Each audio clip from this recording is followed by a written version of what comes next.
सकल शोक दायक विश्राम,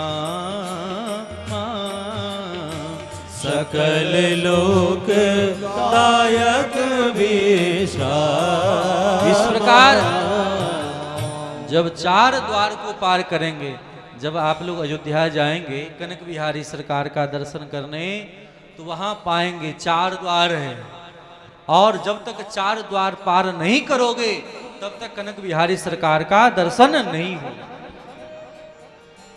आप में से कितने लोग अयोध्या गए हैं, जरा हाथ उठाना। बस गिने चुने लोग गए। कभी जाना अयोध्या में कनक भवन, जहां 4 द्वार 4 प्रकोटे हैं। इसीलिए राम की स्थिति को जानने वाले को नित्य श्री राम स्तवराज का पाठ करना अत्यंत जरूरी है। राम उपासक के लिए, उपासना करने वाले के लिए श्री राम स्तवराज का पाठ जरूर करना चाहिए, श्री कृष्ण स्तवराज का पाठ करना चाहिए, एक कवच का पाठ जरूर करना चाहिए। इसलिए जीवन में राम राज तभी आएगी जीव इन द्वारों को पार करेंगे। बोलिए भक्तवत्सल भगवान की जय हो। तो दोनों का ब्याह हो गया, और दोनों को कहीं और ले जाने की क्या जरूरत है। जब सीता राम मिल जाए तो राम उपासक लोग राम विवाह के आगे गाते ही नहीं, बोले राम मिथिला छोड़ के कहीं गए ही नहीं, वहीं रह गए।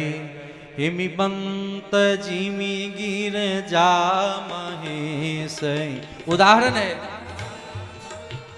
भगवान मिथिला छोड़ करके नहीं गए, जैसे कृष्ण के लिए आता है कि वृंदावनम परित्यज्य पादमेकं न गच्छति।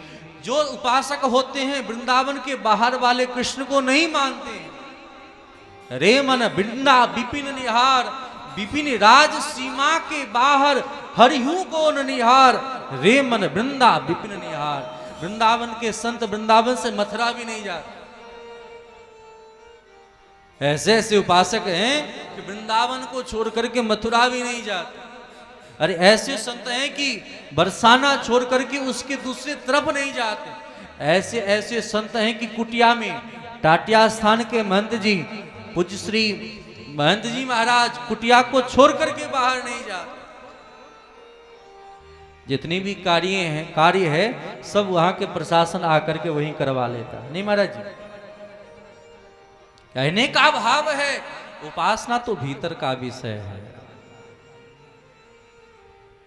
तो भगवान राम मिथिला छोड़ करके नहीं गए। कैसे? एक उदाहरण देते हैं, कहते हिमि बंत जिमि गिर जा महेश। महाराज हिमालय राज ने अपनी पुत्री का ब्याह, पार्वती का ब्याह भोलेनाथ से किया। आज भी भोलेनाथ कहाँ रहते हैं पता है? भोलेनाथ कहाँ रहते हैं? कैलाश पर ही तो रहते हैं, यानी ससुराल में रह गए। तो कहते हिमि बंत जिमि गिर जा महेश। दूसरा हरि ही जिमि सागर दई। लक्ष्मी समुद्र से निकली, लक्ष्मी महारानी समुद्र से निकली, और समुद्र देव ने अपनी बेटी का ब्याह किनके साथ किया? नारायण के साथ किया। नारायण कहाँ रहते हैं? कहाँ रहते हैं? बोले समुद्र में रहते हैं। तो कहते तिमि जनक राम। उसी प्रकार महाराज जनक ने अपनी पुत्री जानकी का ब्याह राम के साथ किया। तो राम जी कहाँ रह गए? राम जी कहाँ रह गए?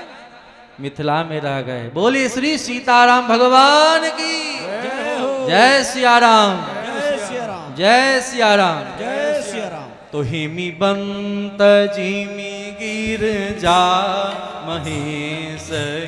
हरि जिमि सागर दई। हिमि बंत महेश। हरि श्री सागर दई। तिमि जनक राम सिय समर्पित। जनक राम सिय समर्पित। विश्व कल कीरति नहीं। तिमि जनक राम सिय समर्पित। विश्व कल कीरत नहीं हिमी बम श्री राम जय जय राम श्री राम जय जय राम श्री रामचंद्र कृपालु भजु मन हरन भव भय दारुणम श्री रामचंद्र कृपालु भजु मन हरण भव भय दारुणम नव कंज लोचन कंज मुख पद कंजारुणम श्री राम जय जय राम जय जय राम जय जय राम जय जय राम। बोलिए भक्त वत्सल भगवान की जय। इस प्रकार रामचरितों को हमने विस्तार से श्रवण किया सूत्रात्मक ढंग से। उनके बाद हम लोगों ने श्री कृष्ण की कथा श्रवण करी। भगवान नारायण के नाभि कमल से ब्रह्मा के अत्रि के चंद्रमा के बुद्ध के पूर्वा और इसी वंश में उग्रसेन जी नाम के राजा हुए।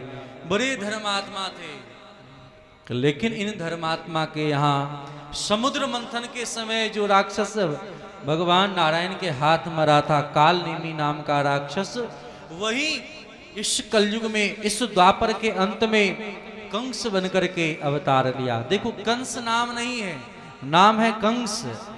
कंस का मतलब होता है हिंसा, जो हिंसा करता है उसे कहते कंस। नंद किसे कहते हैं? जो सबों को आनंद प्रदान करता है, सबको आनंद देता है।